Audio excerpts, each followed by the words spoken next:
Hello, નમસ્તે તમામ CRC મિત્રો. નમસ્તે તમામ આચાર્ય મિત્રો. આપણે યુડાયસ પ્લસની અંદર જે કામગીરી કરી છે એ બાબતનો વિડીયો છે અને સાથે સાથે એક વસ્તુ પણ આમાં આપણે ડિસ્કસ કરશું.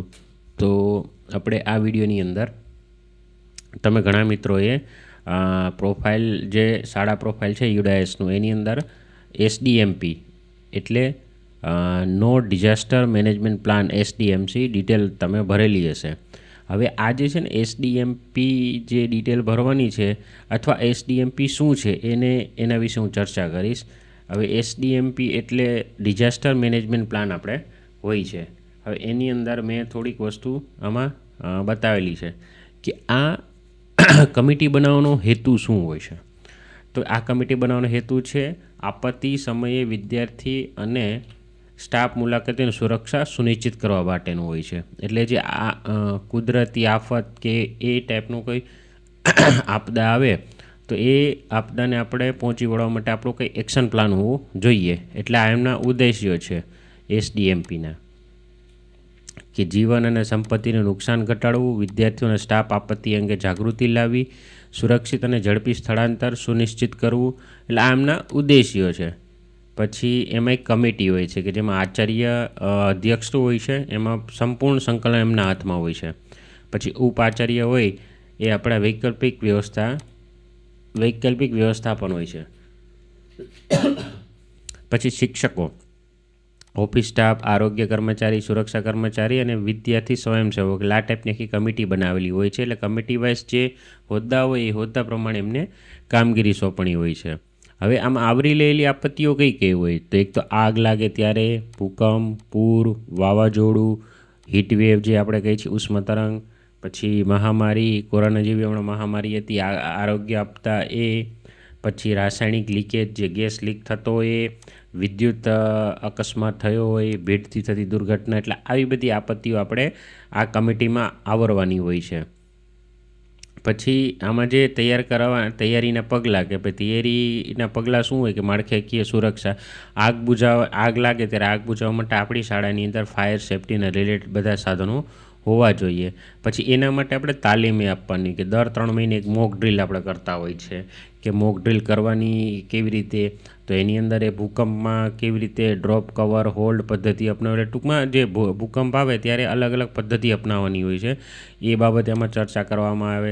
કે જ્યારે આગ લાગે ત્યારે શું કરવું હોય તો કે એની જે કમિટી મેમ્બરમાં જે કીધું હોય કે ભાઈ આ આગ લાગે ત્યારે અલાર્મ વગાડવું હોય, વીજળી બંધ કરવી હોય. એટલે આ ટાઈપના એક કામગીરીનું આયોજન હોય છે.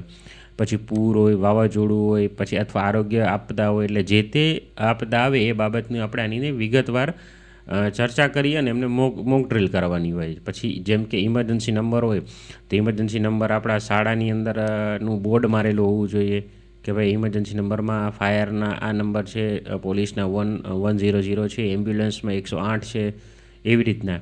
પછી ત્યારબાદ એમના જવાબદારીઓ શું હોય કે ભાઈ શિક્ષકની શું જવાબદારી, વિદ્યાર્થીની શું જવાબદારી, બિન શૈક્ષણિકની શું જવાબદારી. એટલે આ ટાઈપની બધી એસડીએમપી જે કમિટી હોય કમિટી બનાવવાની હોય છે. હવે આની અંદર મોક ડ્રીલ ક્યારે કરવાની, તો આગની ડ્રીલ હોય એ વર્ષમાં 2 વખત કરવાની હોય છે, ભૂકંપ ડ્રીલ હોય એ વર્ષમાં 2 વખત કરવાની હોય છે, અને આરોગ્ય આપતા ડ્રીલ હોય એ વર્ષે 1 વખત કરવાની હોય છે. હવે આ એસડીએમપીનો જેનો પ્લાન બનાવ્યો હોય કે જેની આખી કમિટી બનેલી હોય એની સમીક્ષા દર વર્ષે કરવાની થતી છે. હવે એમ થતું છે કે આ બધી વસ્તુ છે, આ જે એસડીએમપી પ્લાન છે એનો કોઈ રાજ્યથી પરિપત્ર થયો અથવા કોઈ એવો પરિપત્ર છે કે અથવા કોઈ ઠરાવ એવો છે તો કે હા છે. આનો એક પરિપત્ર પણ છે, હું પરિપત્ર તમને પણ બતાવું જે ગુજરાત સરકાર દ્વારા આપવામાં આવેલ છે. હા,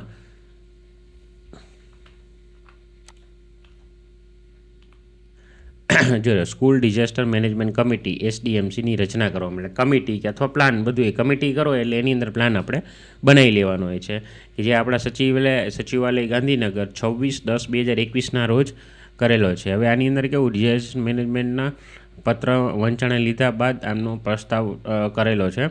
તો આની અંદર જો ગુજરાત ઇન્સ્ટિટ્યૂટ ઓફ ડિઝાસ્ટર મેનેજમેન્ટના વંચાણે લીધેલા ક્રમાંક 1 હેઠળના તારીખ 18/3/2021ના પરિપત્રથી શાળાની તેમજ બાળકોને સલામતી સુરક્ષા માટે કુદરતી હોનારતો, આફતો, માનવસર્જિત આફતોનો સામનો કરી શકે તેની તાલીમ મળે તે માટે ગુજરાત રાજ્યની તમામ શાળાઓમાં સ્કૂલ ડિઝાસ્ટર મેનેજમેન્ટ કમિટીની રચના કરવામાં જણાવેલ છે. એ બાબતે રચના કરવાનું જણાવેલ છે. એટલે આ બાબતનો એક ઠરાવ પણ છે અને એની અંદર મેં તમને હમણાં બતાવ્યું એ જ કે આચાર્ય, મદદનીશ આચાર્ય, જિલ્લા શિક્ષણ અધિકારી, પ્રતિનિધિ એ ટાઈપની આખી કમિટી બનાવવાની હોય છે.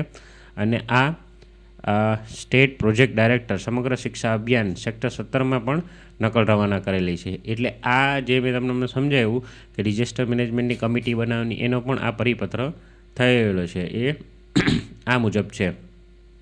તો હવે જે શાળાની અંદર યુડાયસ પ્લસની અંદર આપણે જે SDM છે બાકી જે છે જેમને આ નો ડિઝાસ્ટર મેનેજમેન્ટ પ્લાન ના બતાવેલું છે એ મિત્રો બધાય યસ બતાવી દેજો. એટલે આનો પ્લાન પણ છે અને આપણે આ કરવાનું હોય છે.